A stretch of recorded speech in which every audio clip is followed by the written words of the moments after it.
first of all, we are going to be wrong. You ignorant fuds, right? How dare you forgot my 1873 Whitney Ellerville reverse muzzle loader.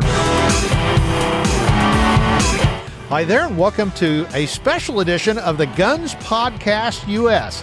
Thanks for joining us here on one of the world's biggest gun talk programs as we chat about the interesting stuff that makes up the world of shooting. And it's a special episode today.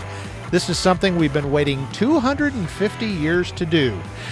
This is coming out on July 3rd, 2026. And of course, tomorrow is the 250th anniversary of our United States. So I'm joined by my co-host, Roy Huntington.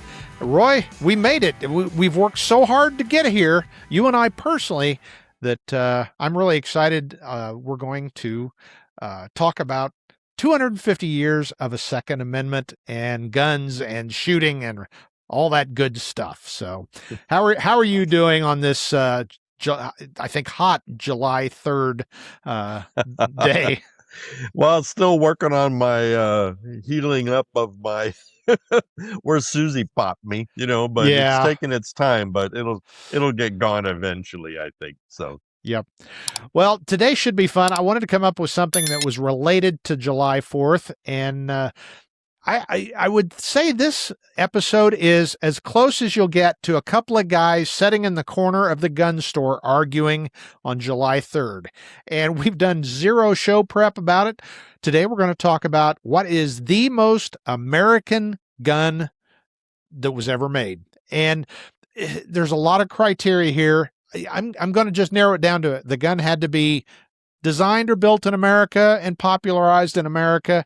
And there is no correct answer. And that's the reason I picked this topic is if there's a million shooters out there, we're going to get 1,000,001 opinions. But I thought it would be kind of fun for Roy and I to sit here and argue and cuss and discuss and agree and disagree about the most American guns ever made. So off the top of your head, Roy, since I did not give you time to prepare for this, I'll let you start off. Well, first of all, we are going to be wrong. So, I mean, yeah. You ignorant, fuds, right? You're completely wrong, and how dare you forgot my 1873 Whitney Ellerville reverse muzzle loader, my Peabody Martini drop block. So duly noted, okay? And we truly have. I mean, I had no time to think about this other than the last 50 years of my life where I've been actively involved in shooting. 50, 60. I was going to say, you got 60 there, Roy. 60 or more, actually, that I think about it. Yeah. I right off the top of my head, if there was going to be a gun on the United States of America coat of arms, it would probably be a Colt Single Action Army. Good one. I can see it there, right? The eagle. And he's got his talon with arrows, and then in his other one, he's holding a Colt Single Action Army. What is it? Colonel God made man, and Colonel Colt made him equal. Exactly. Exactly. There's truth to that. Yeah, Very much so. And there's been. I read a really interesting article, and it was basically somebody who was a shooter traveled all around the entire world that he loved to travel, right? And everywhere he went, he had like a 5x7 glossy photo of a Colt Single Action Army. And he said, anywhere I went in the entire world, if I showed them this picture, they would say, oh, cowboys. Or they would say Colt. Or they would say 45. Or, Old West, And I think there's a lot to be said for that, because there's probably a lot of other guns that were made in America that if you did that with, they would look at them and go, so, Yep. Well, I was going to predate you. I think a good case could be made for the Pennsylvania/Kentucky long rifle. And obviously the Americans didn't come up with that idea, but I think we took it and not only perfected it to a large degree, but it was so popular. We were the last remaining really wilderness continent, and every family, whether they were pro or anti-gun, they all had to have a gun in the house, because anything from angry original set dwellers, whatever term you want to use, to angry large carnivorous animals. And then you had smaller animals that would try to eat your animals. So everybody had to have a gun or several guns. And that was a really representative firearm through probably the first 150 years, until metallic cartridges really came along. So, and there's different schools of Pennsylvania rifles, Kentucky rifles, but basically the Brown Bess, the beautiful long barrel, typically octagon. And, you always picture a beautiful curly maple stock. Most of them weren't that dramatic, but literally made from a welded steel barrel. They took a flat bar of iron and hammer forged it around a mandrel, and then rifled it with an oak split with some kind of abrasive or small piece of steel or chert or something. So it was really taking what they could access locally. About the only part that they would have shipped in was the lock work, and even a lot of those they made their own lock work. But I think that was a really a piece of history when a certain type of firearm that was really designed offshore really became America's own, and really represented what our country was up until metallic cartridges. Well, I think that you're kind of cheating there, because you're really talking about a class of guns more than anything, But I mean, if we're going to adhere to the rule here, and that is what gun is distinctly American, Yeah. And it's hard to argue with a Colt Single Action. It was invented by an American, literally. It was built in America. It was used by Americans. Of course, it was adopted around the world after that, so what's another one? Distinctly American. The lever action. That's my next one. The gun that won the West, which was a marketing slogan. But what can you say about the lever action? Our last episode, we just talked about lever actions a bunch. If you haven't seen it, that's I get such a kick out of that whole episode, because basically it's built on the premise of the 30-30 has been dead and buried for 50 years with every new cartridge that comes along. So, as I said in that episode, it's the cartridge that gets no respect. I get no respect in the ammo shelf. So anyway, but the lever action in all its various flavors and permutations, right along with that Single Action Army. But you agree with me on the lever action, though, right? No, because you did it again. You took a class of guns. Yeah. Right? No, See, I'm a broad cheating. thinker. I'm a broad thinker, cheating. Roy. So let's pick a lever gun.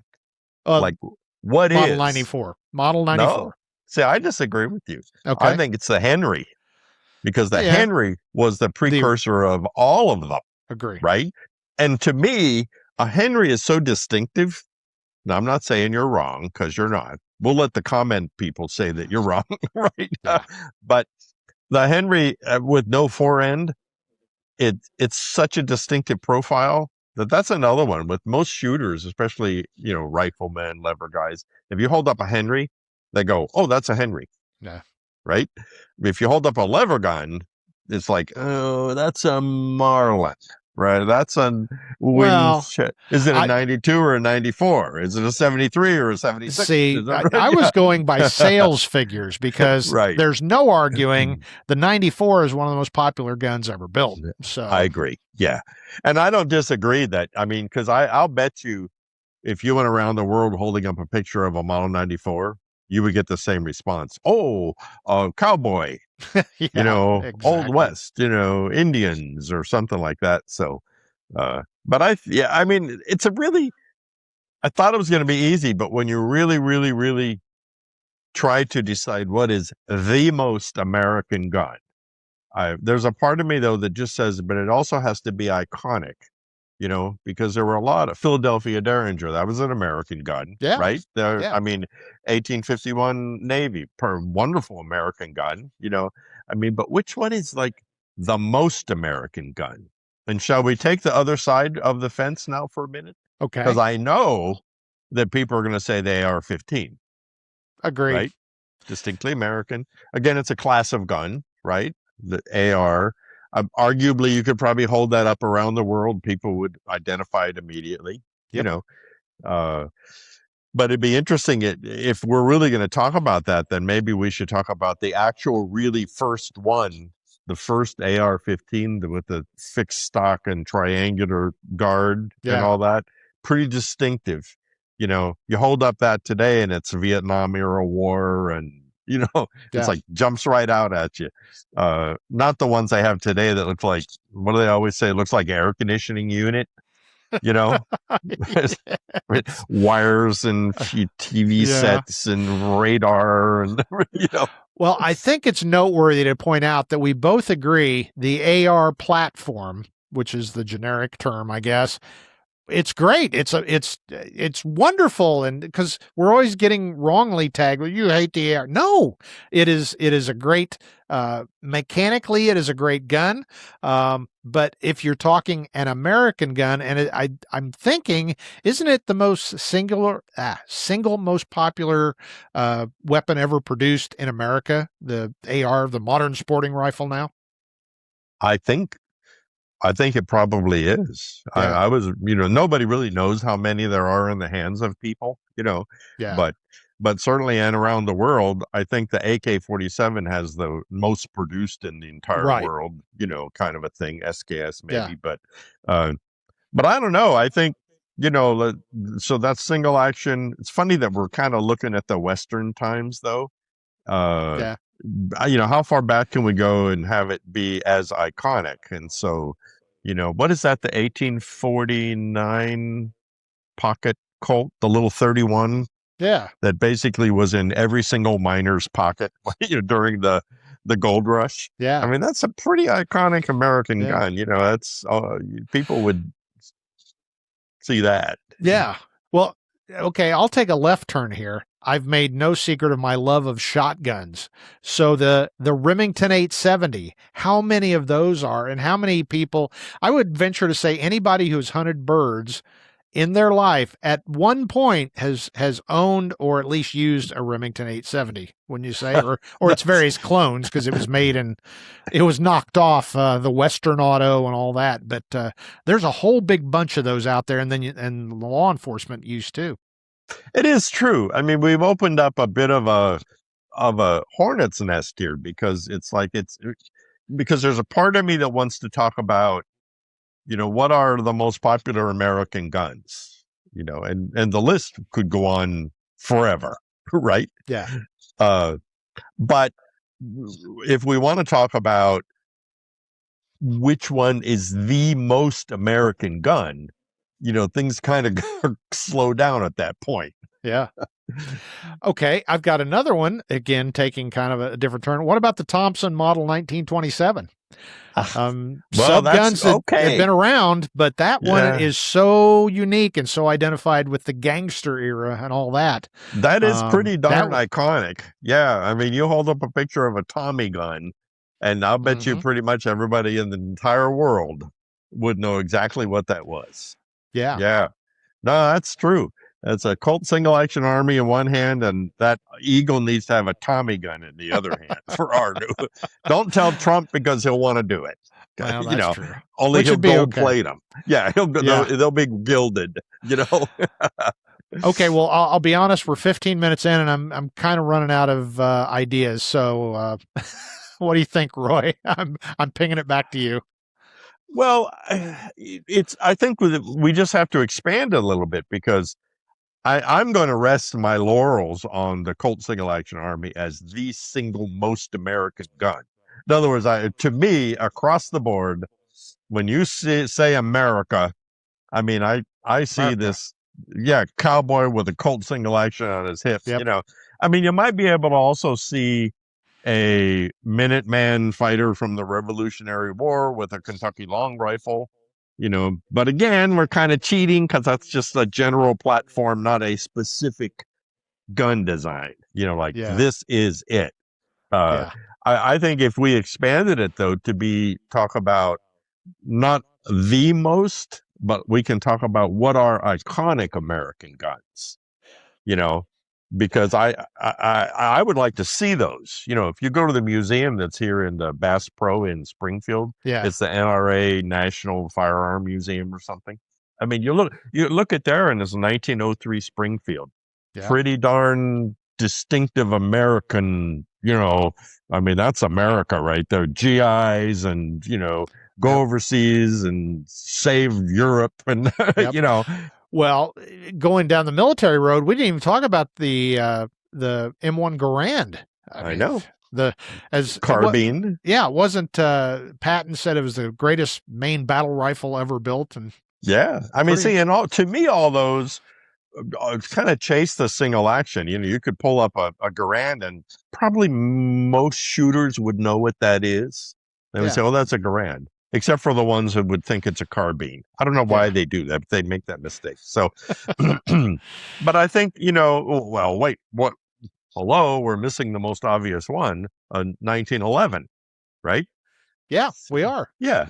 I mean, you could probably hold up a 1911 around the world. Yeah. But I bet you wouldn't do as well as you would do if you held up a cowboy gun, though. Yeah. I don't know. I mean, because all Western movies are sold, all around the world. If you're in Tibet, they probably have seen Western movies there. So that's interesting, because I think the last couple we just mentioned, I'm certainly not saying you're wrong about the Single Action Army, but thinking about it, the Colt 45, 1911, that appears in, if you're talking popular culture across the world, movies and advertisements and things like that. But I'd also go back to the Tommy gun, because especially right after World War II up until, I don't know, the 60-ish era, every comic book, a lot of movies, it was just so identified with either Sergeant Rock or the gangster era, which is still hugely popular today, which is always weird for me as a retired police officer that we're celebrating murderers, but people were always, and I was just watching some more Bonnie and Clyde stuff the other day. So, those three right there. But then you can make a case for the leverized. I'm talking in circles here because I'm like, it's like going to a restaurant when you're really hungry and it's got a big menu. I want that, and that, and that, two of those and three of those. Well, it is really true, though. But I think, if we keep on with that iconic thing, the Browning BAR. Oh, that's another good one. The 50, the Ma Deuce 50, for crying out loud. We have a machine gun that was developed by Browning that's 100 years old that we still use. Yeah. That's a good one. I mean, my God, like a 1911, Yeah. like a Colt Single Action, so. Okay. Here, this wasn't in my plan, but you kind of raise an interesting point, and I think everybody will agree with this one, but I'll see what you say. Most iconic, best American firearms designer. Well, there's kind of no argument there. Okay. Mr. Browning. I was hoping I wasn't forgetting somebody, but yeah. I mean, as far as most iconic, but it's hard to argue with Sam Colt in that first revolving cylinder. True. Or DB Wesson when he thought to bore a cylinder through and put a cartridge in. You know, I mean, that's pretty interesting. But I think overall, definitely Browning gets it. I mean, I would toss Bill Ruger under the fire too. That's not a bad one. Yeah. I mean, there's a man, he has been called the modern Browning, John Browning. Yeah. I mean, there's a lot of people that have iconic designs associated with them. A Knight, Robert Knight, I think it is, and there's, I'm blanking on it. Well, Reed Knight, and then there's Kalishnikov, right? Yeah. There's people that had like invented this. Well, the Thompson is one. I mean, Yeah. he designed, and he didn't really design that. He like had the idea more than anything. Some, other people designed it, but yeah, Browning was just like, when you go down those list of guns, it's like, oh boy, every shooter I know probably has a half a dozen guns designed by John Browning. Yeah. You know? Exactly. Well, okay, I'm going to tweak this, and this one will be interesting. What's your thoughts on the most iconic firearms manufacturer? That's a hard one. I mean, it really is. Yeah. I mean, I think well, go ahead. Well, I was have going to to say, laugh. Colt. I mean, Colt comes to mind. Colt comes to mind, and Remington, even though Remington doesn't essentially exist. I mean, I think the brand is still out there, but it fell on hard times. But when it was big green, it was literally ubiquitous in the firearms world. It So, was. And Browning was the same way. yeah, I mean, yeah, if you see that Browning profile logo yeah, they have of what is it, an elk or something, yeah. Well, and then, of uh, course, Winchester. and Winchester is another Yeah, one. But I think, Winchester has weathered the storm. Browning has weathered the storm. Smith and Wesson, of course, sure. was bought and sold a few times, but I think Colt to me probably wins the most iconic, because the Colt, the Blue Dome, from Yeah, the original Colt, the leaping horse thing, yeah, they have a name for that, and I can't remember what it's called. Uh, but the thing that's ironic about to that, and I hate to say this, because Colt was bought by CZ. They're doing a good job. They're putting out good guns, and everything. Somebody grounded them. But if you look at it though, it's really amazing that how many times Colt has messed that brand up and gone out of business. So just because you're the most American iconic brand doesn't yeah, mean that you still can't get yeah. yourself into trouble. Well, and you know what's sad to me? If you go to Hartford, Connecticut, the big blue building is still there, and it's a mixed use development, and you basically can't own handguns. So It is a weird thing. Yeah. whatever.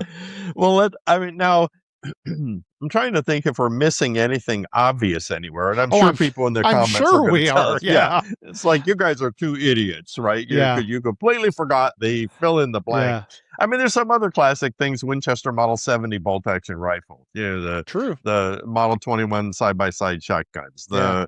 I mean, and dare I say, H&R single shot guns, I and was pretty thinking I about that because yeah, everybody's owned one, at least pretty one. iconic. Yeah, Yeah. pretty American, Uh, Well, going back to shotgun, and I was thinking about kicking this one out too. It's more of a platform, but the double barrel, yeah. because those were built elsewhere, but I think America's were, from the late teens of the 20th century to about 1950. The double barrel was everywhere, every hardware store, every homestead. That was a huge thing. I agree. I think something else that Americans do is that we do look at technology that's developed elsewhere, and then we put our own peculiar stamp on it. You Yeah. know, and a lot of times it's an affordability thing. We'll take a Browning superposed fancy over and under shotgun, and then in the United States we'll make it as a something that's a little more affordable, a little more workmanlike, Hmm. something that maybe a farmer would buy, you Yeah. know, to shoot quail on his property with and stuff. So we tend to do that. Uh, and I think we have this rich firearms history and culture because of our freedom. And I know in the industry, you've had this conversation, I'm sure you have. You'll be at the SHOT Show and you're talking to some stuffed shirt German firearm manufacturer, right? Yeah. And you look at their wall and they've got like 5 guns, right? And it's uh, a single shot rifle, another bolt action rifle that you can change the bolts on and make different calibers. And then some weird looking shotgun, right? And then maybe a weird looking handgun of some kind, right? Yeah. And they say, well, this is all you need. Why are Americans not understanding that they can buy this bolt action gun and then only have to buy additional bolts or additional barrels or whatever it is, and they can have multiple guns? And they'll try to make they'll try to tell me that Americans are barbarians and all this kind of stuff. And it's like, I always love having the conversation because I always say, well, see, unlike Europe, it's free here. So we can buy as many guns as we want to. And Americans prefer, if they want to have a gun in 30-06 and now they want one in 308, they would rather just buy another gun. Yeah. Rather than have to take their original gun apart and put it back together with other parts. And they always like stare at you with that, you get Teutonic, like, stare. What? And I'm not just picking on the Germans. I like Germany. I love Germans. I like German guns. I speak German, but but no, I see that there, that our culture is so distinctively different. Yeah. And that's the reason why we had the 1849, 1851s, and 1860s, and Colt Single Action Armies, and Remington times a gazillion. And I don't see any sign of it slowing down. Nope. And, it is funny thinking, like you said, it's a European thing for sure. But just that idea of we will tell you what you like. And America is so 180 degrees opposite of that. A lot of them have a hard time understanding. It's like, we don't listen, no, I'm smart. I know what you need, and this is it. And sometimes it works. A lot of times it don't. So, well, we have such a rich cultural history. I mean, you look at the Old West, and I think people forget. A lot of people say, "Oh, the Old West was like this for 100 years." Well, really, the Old West was from like 1865 to, maybe 1900, call it, eased into the 19th or 20th century a little bit. And so we're talking, and really the hardcore Old West, I bet you that all of it wasn't more than 30 years. Yeah. And if you think about it, good Lord, I've been retired from the police department almost 30 years. That was the whole old Wild West. Yeah. And so we tend to pack a lot of living, in the areas. We do. Will Rogers said it takes a lot of living to make a house a home. Yeah. And that's what we do here. We insert a lot of living in everything that we're doing, and that's why I know we are going to get a lot of comments on this. Oh, absolutely, telling us where we're wrong. Yeah, but there's one thing I think we can agree upon. We've talked about this before, and this is kind of my takeaway as we close out this early July 4th episode. Is the idea that we are living in the golden age, especially when you reach, say, our age. You tend to think about it was things were better back when, and people have been saying that since there were people, and in some instances, very true. But when it comes to firearms, ammunition, the quality of all of it, the gear that's available, the technology, we're living in the golden age right now. So, freedom is under assault, but I even think we're at a good place now. It can be better, but let's celebrate our wins and our successes. But as far as lacking for firearms and technology and the availability of all this stuff, this is the best time in history. So wouldn't you agree, Roy? Absolutely. I know people argue with us. Guns are certainly the most affordable they've ever been. Yeah. I mean, people look at $1,000 revolver today and they say, oh, well, that was $300 when I was a kid.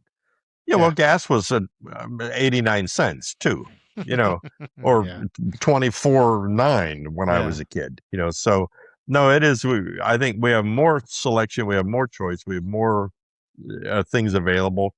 I don't miss a great deal of the past. I think we all miss elements of the past. Yeah. I miss the smell of the neighborhood gun store when you would walk in, Hoppy's number 9 and leather holsters and, and that you don't get that when you go to Walmart, in the shooting department. So I think there were elements that were fine, but I think we just have to embrace what's new. Yeah. And if you're going to be king of the grumpy for us and tell us we're wrong, post your comment, but just be aware other people will see it too. Well, you inspired something there. You know what I miss? I miss seeing kids with cap guns playing cowboys and Native Americans or Bang, Sergeant bang, bang, bang. Yeah. Rock. And, I've said it and I've written about it a lot. As kids, we all went to the Army surplus store and bought, one of my prized possessions was, I guess, a bazooka mask that they wore when they were shooting Yeah. bazookas from the Yeah. back blast. And I just thought that was the coolest thing. But we all had a steel pod helmet and all that. But we all had a single action cap gun. And I imagine cap guns are considered, hazardous material and all that. But that was our first gun in a lot of cases is, that roll of red caps that most of the time went off. But I can remember many gunfights in the backyard where, a lot of rounds are flying. I've got the 17 shooter and that whole strip of shot red caps are coming out of the top of it. And, kids don't even play outside now. So, yeah, we were barbarians and we were exposed to a lot of things and sucked in a lot of black powder fumes from our cap guns. And we were violent Neanderthals, but it was okay. So I saw a funny meme the other day, and it was it was a picture that someone was taking. They're sitting in a car, and he's holding up something in front of him. You're like looking through it out the window, and it's a obvious piece of driftwood, and it's got this like pretty darn good pistol shape, right? Like an auto pistol like shape, right? You or I would have glommed right on it when we were a kid, right? Yeah. But it's the wife saying, my husband just found this when we were at the river today, and he insisted on bringing it home. And she said, is it just genetic? Yes. Yeah. And I had to laugh, though. I said, yeah, it is. Yeah, I guess it is is or not. All right. Well, I'd be curious to know, though, where we were wrong. And I know I know some people are going to comment. We're both going to go, oh, yeah, completely forgot about that one. So, yep. Well, right. And again, that's the beauty of it. We have those choices.